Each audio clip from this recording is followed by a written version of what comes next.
The notifications from NCTCO-IN is a part of a malicious campaign that targets at showing people dozens of unwanted advertisements. It abuses the legit browser mechanism of push notifications to show advertisements, not only in the browser itself but also in the system notification bar. Such ads contain alarming information like that your computer has a virus and you should install the quote-unquote recommended antivirus immediately. At the same time, you can see the pop-ups promoting a gambling website or a dating service. Everything depends on who has paid the scammers.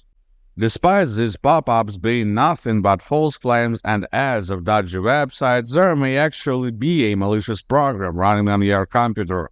It in fact can cause the appearance of these pop-up notifications.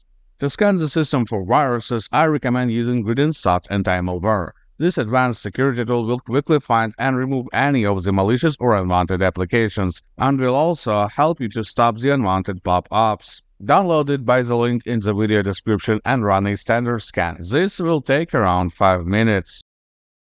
You can also try to remove the push ads manually.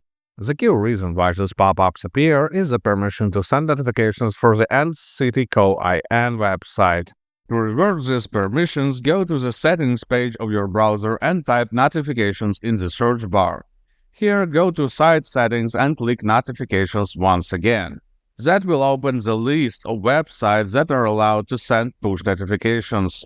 Here you need to remove every single entry.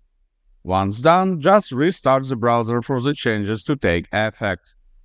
One reason why I will still recommend performing an anti-malware scan is because it is quite often to see a malware changing the browser permissions without user knowledge. Manual removal will get rid of the issue for once, but just in a few hours the malware will get these permissions back, and the spam will start again. After the scan, click Clean Out to remove the detected malicious programs. I will also recommend you to reset browser settings, just to wipe the rest of malicious settings that the malware could have potentially set. You can do this using GridInsert Anti-Malware as well. Just go to the Tools tab, choose the Reset Browser Settings option and pick the browsers you need to reset in the list. Then just click the Reset button. Now the system is clean. Good luck and stay safe online.